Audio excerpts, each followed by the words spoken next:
First of all, as I was just talking to my friends from the Irish delegation, I'm very happy to be given the graveyard shift of any conference, which is right after lunch. Thank you, Dario. Thank you to the organizers for that. So I do hope that you realize that if it fails miserably, it's not my fault, it's the timing. It's solo the timing. So that's small joke aside. Let me begin. But first of all, thank you very much to ANIA. Thank you very much to G7 Presidency, Ministry of Finance for being able to speak today. So my name is Jan Kellet. I lead UNDP's global practice on insurance and risk financing, a growing area of work and much needed as well, certainly what we get from our member states who are our friends and partners. Maybe just as a note, just for you to understand what UNDP is, I imagine you know the United Nations. So the United Nations Development Programme is the programmatic arm, the operational programmatic arm of the UN. We are essentially working at the country level in all of our countries and trying to work with them to deliver on their development goals, whether that's tackling poverty, tackling issues of climate, tackling vulnerability, building financial systems, building insurance markets, yes, in all of the 170 plus countries where there are development needs. That's what we do. We've been doing that for about 30 or 40 years and so forth as part of the UN's system. So I wanted just to situate a little bit the conversation that we had today, that we've seen earlier, a little bit more in the reality of developing countries. So just start off with a few statistics. So by 2030, 4 out of every 5 African countries will not have their own sustainable water resource. 4 out of every 5. Climate-related extreme weather has increased 5 times in the last 50 years, 8 times in developing countries. Those developing countries account for 90% of deaths. Drought affects 40% of the world, and desertification is rising 35 times the pace of historical records. Sea levels have risen by 10 centimeters over the last 2 decades, with nearly 2 billion people at rising risk of increasing frequent and severe flooding. Our sister agency, FAO, estimates that $3.8 trillion has been lost to crop and livestock in the last 30 years alone, a cautious estimate. Nature, the front line of climate change, is rapidly declining.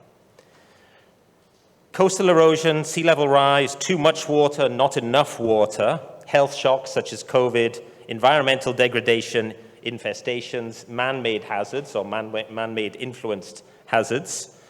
This is the reality of the world, and in developing countries it's felt very, very keenly because some of the systems and practices and resources that we actually come to rely on and actually take for granted, perhaps where we live, are not there. And that's a very keen issue for us. So it is perhaps not surprising that 6 out of 7 people in the world are feeling and living with a heightened sense of uncertainty. We should not be surprised. But this, for us in UNDP, this is our entry point. This is the reality. And as I said, it is more keenly felt in developing countries. So what about financial protection? Well, we know that our friends from Swiss Re estimate the global protection gap, $1.8 trillion across crop, natural hazard, health and mortality. $380 billion of loss in 2023. I think we saw some statistics earlier. 50 to 60% of that is insured. But actually, the bulk of that insurance is in the developed world. When you go to the developing world, it's less than 10%, can be as low as 5%, which means everything has to be recovered in new money. And we know that there's not a lot of new money in the world. Less than 1% of farmers in sub-Saharan Africa have insurance of any kind. Less than 5% of SMEs, small business, the backbone of economy, as we heard from our friend from Generali today, in Southeast Asia have insurance of any kind, business continuity insurance in particular. 90% of the Turkey earthquake damage that was occurred that actually destroyed 4% of GDP, 90% of that had no insurance. Only 10% was insured, whether public or private assets. The 2022 Pakistan flooding, $33 billion of damage, a few percent of public and private assets, who don't quite have the right figures, were covered by insurance. So I hope these figures are, if you like, sharing with you what is a stark reality in many parts of the world, and certainly the developing world. Basically, the financial burden of, or the burden of financial risk management, if you like. The place where it sits is on the shoulders of every family, every business, and every farmer. It's not anywhere else. It's absolutely with them. And that is a major, major issue that we need to tackle. What is the impact of this, though? I think we see it sometimes here in Europe, but it is stark, much more stark in developing countries. We could see 100 million people being thrust into poverty by 2030 due to climate crisis. The entire value chain that we often rely on, especially if anything to do with small-scale farmers, like coffee, for example, is built on the very shaky foundation of no farmers that have financial insurance. For the first time ever, human development has declined in 2020 and 2021. And humanitarian financing, which is the emergency side of what the UN, for example, does, it is 10 times what it used to be 10 years ago. The UN humanitarian appeal, for example, last year was $56.5 billion, which would be a quarter of development assistance only going towards keeping people alive. As important as it is to keep people alive, that surely cannot be the trajectory for us, the wider community, especially those focusing on risk financing and insurance and development partners. That cannot be the right trajectory for how we work and see our future and our partnerships with developing countries.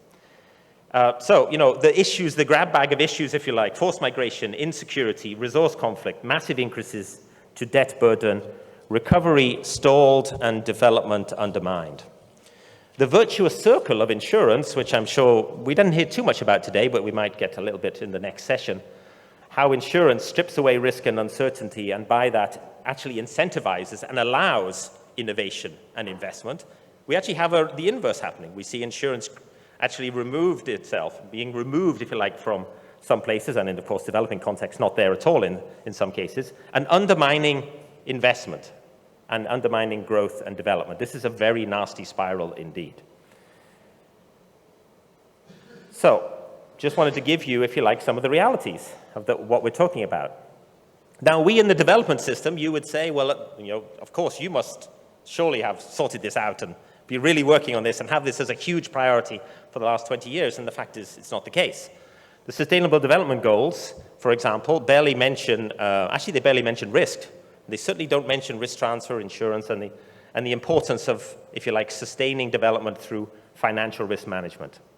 The insurance development ecosystem that actually many of us have taken for granted over the last 5 or 6 years, the Insurance Development Forum, the Insurance Resilience Global Partnership, the Ocean Risk and Resilience Action Alliance, they were not in existence before 2015. I co-chaired the Insurance Development Forum at the operational level, and I can tell you back in 2014, it was a desert when it comes to these sort of insurance and development ecosystem. Though actually we've come to take for granted as well, but actually we know because it's doing great work.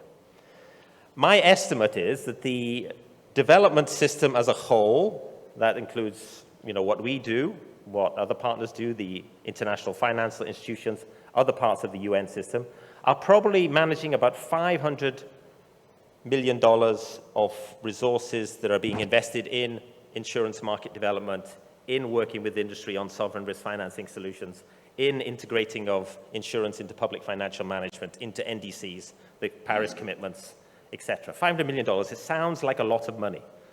It's not. Just to give you a comparison for those who follow calcio, football, the 400 young men and boys that play in the UK Premiership, they earn in 1 year £1.839 million. There's only 400 of them. So we live in a perverse world of finances. So we in the UN system, in the multilateral system, we are definitely not resourcing, if you like, financial resilience in quite the right way. Development assistance is $223 billion a year. How much is being spent on financial resilience on insurance? Less than 1%. Well less than 1%. Which I would say is fantastically off target, because we're investing in all these areas, in education, in healthcare, in poverty reduction, in climate action, and yet we're not financially managing it. We're not financially protecting it, we in the UN system. So in summary here, a world of massively rising risk, hazard, and shock, almost entirely financially unprotected. The impacts felt now large, but felt in the future existential. And I really do mean existential. I do not mean that lightly. And we have a development system that has some very good parts to it, but is not really fit for purpose right now. That is our system, so we take that. And as some of my colleagues in industry know, I spend a lot of time inside UNDP, inside the UN system, also urging a rather traditional sort of development system to integrate financial resilience across everything we do. definitely a work in practice. However, I don't want this all to be negative. There is some light at the tunnel. And the light in the tunnel it relates very much to what we saw today in terms of the framework and this idea of public-private partnerships. So first of all, complementary to G7 and the partners there to put insurance right at the front of the agenda, which we have not seen before from the G7, not in quite the same way. Interestingly enough, the G20 presidency, which has just moved from Brazil to South Africa has made insurance a priority. Just talking to colleagues from the Ministry of Finance here earlier and said, this is amazing. We have basically these two great groupings of countries who actually have showing for the first time that financial resilience is absolutely critical to everything that we want to do. So that's, if you like, just a little bit of some of the framework. But actually, there are some very practical examples of how public-private partnership are already working together at scale. And I'm just going to talk about what we do in UNDP. This is not everything, but I do think it is important and can be built upon. So first of all, we are working together with our friends in the Insurance Development Forum and 19 of the world's largest insurers, including some that are here today, Veronica from Swiss Re, working with us in 9 countries. And we're working in 20 countries with a consortium of, as I said, these 19 large companies to, on the one hand, build risk financing solutions at scale, and alongside that, UNDP integrating insurance into development, working on governance issues, building disaster strategies, insurance markets, etc. It's an incredible actual partnership. It's the largest partnership in the multilateral system on insurance, and actually I actually think it's probably the largest in the entirety of the development system. But actually, I don't think too many people know about it. That's probably on us to talk about it much more than we currently do. So that is an amazing program which could be utilized to be built upon for the framework ideas that you've seen. As our colleague from Generali noted today, we have a bilateral partnership with Generali in Southeast Asia on focusing on small business in particular and the financial resilience thereof. We're working a lot in InsurTech, especially with national insurers. We're launching an insurance challenge in 25 countries, building national insurance and putting money into InsurTech. We are working again with Swiss Re. Sorry, that's 2 references for Veronica. I apologize for other insurance partners who are here. We're working with Swiss Re and building a unique reef insurance initiative, the second only in the world in Indonesia. With Milliman, the world's largest provider of actuarial capacity, we are working in 20 countries to build the actuarial capacity of countries. Now, I imagine you all know actuaries price risk, and you can't essentially have a functioning insurance market if you're not able to price risk. Many countries of the world do not have actuaries. Ethiopia only has 30. Nepal has 1. Ethiopia, with a population of actually 100 million, has none. Not a single one. Sorry, Egypt has 30 and Ethiopia has none. And that is quite remarkable. And then just as a final example, maybe just to show how insurance can add together with the development system can do quite remarkable things. I don't know if any of you have followed the story of the FSO tanker. This is the large tanker off the coast of Yemen that has essentially been rotting over the last 9 years of war, could very well explode or sink. It would cause $20 billion of ecological damage if it would do. The UN, and particularly UNDP, was charged with that salvage operation, an unusual development project, I can tell you, especially in a war zone.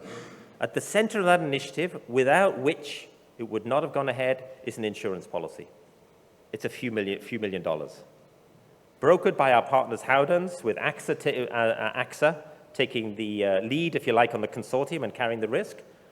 And again, as I said, without this partnerships, it would not have gone ahead. A few $million, saving $20 billion of damage. When my boss, for example, the administrator of UNDP, asks me about impact, sometimes I just wheel out to this one example. I say, don't worry about everything else we're doing, because this in itself is the biggest example of how insurance, in terms of volume of cash, if you like, saved, that we have in the system. And we also have other partnerships in development with our insurance partners on nature-based solutions and de-risking investment thereof, on innovation, even working in places like Gaza. So there is a lot happening, and it is all good in that sense. But what I would say is that we are scratching the surface. We are working in 39 countries. We're working with a whole set of insurance companies, but it's still only a set of companies. And we are barely scratching the surface of the needs of risk and development in the countries that are our partners and our clients as well. So just to give you an example, that $500 million that I mentioned that we're probably spending as the entirety of the multilateral system, you could spend all of that in Pakistan right now, and we maybe just dent the financial risk management issues of Pakistan. Maybe just. Population of 200 million people and multiple risks, small and large hazards alike. So I would say, for me, when I'm thinking about this and the work that we're doing here and this great gathering of people, it really is a call to action. To our insurance partners, including the ones who have been invited here today, you know about risk, you know it much better than us. So one of the things we do, for example, is we do not duplicate the capacity, the expertise of industry. You know how to manage risk, you know how to finance it. We need your insurance associations to come much more to bear, the industry partners, etc., to help us reverse some of these quite terrible impacts that we're seeing over time. Practically speaking, there's a lot that we can do together.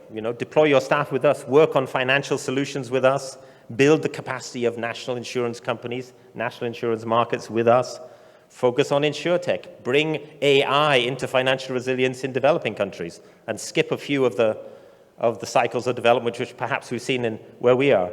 Challenge our own assumptions about how you do sustainable development in a world of rising risk, hazards, and shock. And also to the G7 and to donors and to countries, as I've said before, that we have seen not enough investment in the whole area of financial resilience. And what I would say to, for example, if you look at the list of G7 priorities that came out of Aquila and so on, support to developing countries, reducing the debt burden, building economic resilience, accelerating clean energy, building health and food security, none of these are going to be successful. None of these are going to be sustainable unless you invest significant resources into the financial resilience of all of these areas and all of these sectors and the communities, the businesses, the countries where they have to be delivered. So that is it from me. I'd just like to say, from a UNDP perspective, again, really happy to be here, and we're happy to, work with you all and to find ways to bring more resources to bear in the countries which most need it.